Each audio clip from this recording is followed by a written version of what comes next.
minha gente, que a graça e a paz do Senhor Jesus Cristo seja convosco. Estamos de volta para mais uma apresentação da sua TV Caminho do Reino. Aqui quem vos fala é o apóstolo J. Moura, este seu amigo e irmão em Cristo, que deseja compartilhar algumas verdades da Palavra de Deus que vão não apenas elucidar questionamentos sobre a fé, mas ao mesmo tempo trazer inspiração, edificação e bênçãos pela fé em nosso Senhor Jesus Cristo. Iniciamos uma reflexão e estamos aos poucos avançando dentro do tema chamado os 3 receios apostólicos. E nós queremos, receios ou temores, é claro, né? Queremos hoje aprofundar um pouquinho mais a temática, falando objetivamente destes receios que podemos constatar na história da igreja primitiva. O apóstolo declara que haviam 3 perigos aqui na segunda carta de Paulo aos Coríntios, no capítulo 11. O primeiro deles é que ele queria apresentar a igreja como uma virgem pura a um só esposo, que é nosso Senhor Jesus. Com isto ele fala do perigo da contaminação da igreja. Esta contaminação tanto pode ser do ponto de vista da conduta ética, da conduta moral da igreja, quanto à sua pureza espiritual, na fé em Cristo Jesus, como também a contaminação através de ensinos e doutrinas erradas. Nós precisamos realmente equilibrar os 2 polos, uma devoção firme, uma devoção centrada em Cristo, com base na sua palavra, as Escrituras Sagradas, e ao mesmo tempo uma fé racional, fundada nos fundamentos doutrinários da Bíblia e em especial do Novo Testamento. O segundo fator que ele apresenta é o perigo da serpente. Ele diz que assim como a serpente enganou Eva, ele temia que ela também enganasse a igreja na sua caminhada de fé. E com isto vemos a figura da mulher como uma tipologia da igreja. Como as pessoas podem ser, mesmo dentro da igreja, facilmente iludidas, enganadas, levadas por seduções que enganam e distorcem o caminho da fé. E o terceiro aspecto, ele focaliza a questão da substância dos enganos que podem atingir os fundamentos da fé. E quais são eles? Ele fala de 3 fundamentos. O primeiro deles é que alguém pregue outro Jesus que não aquele que foi pregado pelos apóstolos e que está biografado nos evangelhos do Novo Testamento. O segundo é que recebessem um outro Espírito, que não o Espírito Santo enviado pelo Pai e pelo Filho a partir de Pentecostes para ser o continuador interno da obra que Cristo começou e realizou externa na cruz do Calvário a favor da nossa salvação eterna. E o terceiro desvio seria exatamente que houvesse um outro evangelho, a pregação de um evangelho diferente daquele que foi anunciado por Jesus e os seus apóstolos. Então falemos um pouquinho hoje sobre esse primeiro desvio, que é chamado de um desvio do fundamento básico, que é pregar outro Jesus, além daquele que foi pregado pelos apóstolos. Paulo, na sua primeira carta aos Coríntios, no capítulo 3, ele diz que ninguém pode lançar outro fundamento além daquele que já foi posto, o qual é nosso Senhor Jesus Cristo.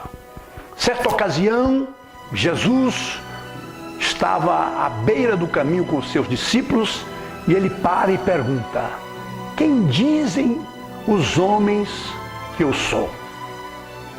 E os discípulos responderam: uns dizem que tu és Elias, outros dizem que tu és Isaías, outros dizem que tu és João Batista ou algum dos profetas. E agora Jesus particulariza a pergunta da seguinte forma: e vós? Vós que sois meus discípulos, vós que tendes estado comigo o tempo todo na caminhada do dia a dia, enquanto aprendem as coisas do reino de Deus, quem dizeis que eu sou? E Pedro adiantou-se aos demais e disse: tu és o Cristo, o Filho do Deus vivo. Jesus lhe confirma dizendo: bem-aventurado és tu, Simão Barjona, porque não foi a carne nem o sangue quem te revelou, mas meu Pai que está nos céus.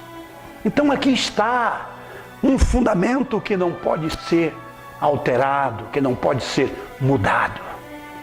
Jesus Cristo, ele é o centro da fé cristã. Ele é o fundamento da igreja.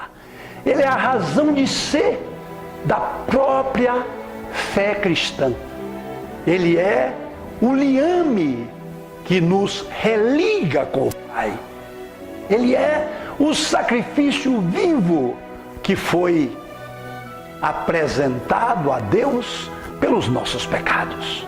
Profetizado de muitas formas no Antigo Testamento, ele consubstancia-se na pessoa de Jesus de Nazaré, nas páginas do Novo Testamento.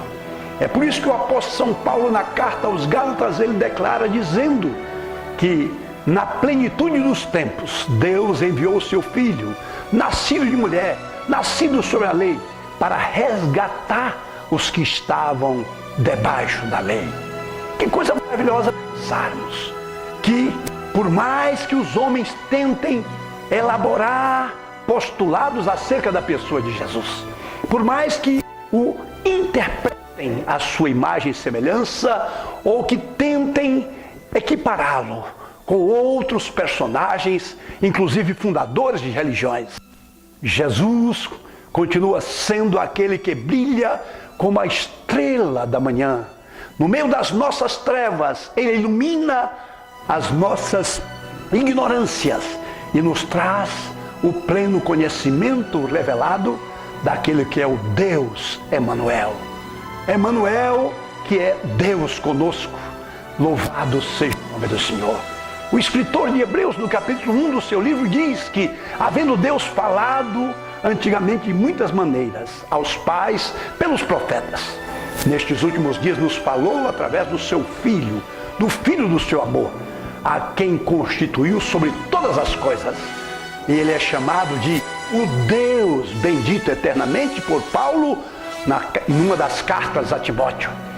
Não precisamos discutir muito. Há pessoas que continuam a questionar sobre a divindade de Jesus. Isto desde os primórdios, não é? Há aqueles que sempre questionaram, não é? E é uma controvérsia chamada cristológica, se realmente ele é Deus consubstancial com o Pai. Nós sabemos que sim, porque ele mesmo declarou: eu e o Pai somos um. Na verdade, o Filho essencialmente é um com o Pai e com o Espírito Santo. E esta verdade não pode ser jamais negada. Se tirarmos este fundamento, que é a deidade de nosso Senhor Jesus, estaremos tirando uma das pedras fundamentais, ou talvez a pedra angular, como diz Paulo, do próprio Evangelho, da própria fé cristã. Por isso finalizamos esta reflexão hoje com o texto de 1 João, capítulo 1, quando o apóstolo declara: no princípio era a palavra, ou o verbo, que no original é logos. E o verbo estava com Deus, e o verbo era Deus. Jesus, o verbo eterno, o logos, o próprio Deus, na pessoa do Filho, se fez carne e habitou entre nós. Ele se fez homem, como um de nós, para nos elevar à condição de sermos um com Deus, recebendo a mesma natureza de Deus, para sermos parte da família eterna de Deus. Quando ele entrou no mundo, entrou como o Filho unigênito de Deus. Quando ele saiu do mundo, ele saiu como o primogênito de Deus. Ou seja, o primeiro gerado entre muitos outros que se tornariam semelhantes a ele pela fé na sua obra, no seu sacrifício vicário realizado na cruz do Calvário. Este fundamento não pode ser tocado. Por mais que queiram distorcê-lo, continuará sendo um fundamento eterno da fé do verdadeiro cristianismo. Quero orar com você. Pai Santo, ilumina agora, pelo Teu Espírito, a mente, o entendimento, o coração de cada um dos nossos internautas que agora sintonizam a TV Caminho do Reino, para que assim como o coração de Pedro foi iluminado com a revelação de que verdadeiramente Jesus é o Cristo, Filho do Deus vivo, assim também cada um dos nossos que agora sintonizam a TV Caminho do Reino possam ter esta mesma fé, esse mesmo testemunho e esta mesma verdade como fundamento para a vida eterna. Então, que o Senhor abençoe esta palavra em cada um dos corações. Oramos em nome do Cristo vivo. Amém.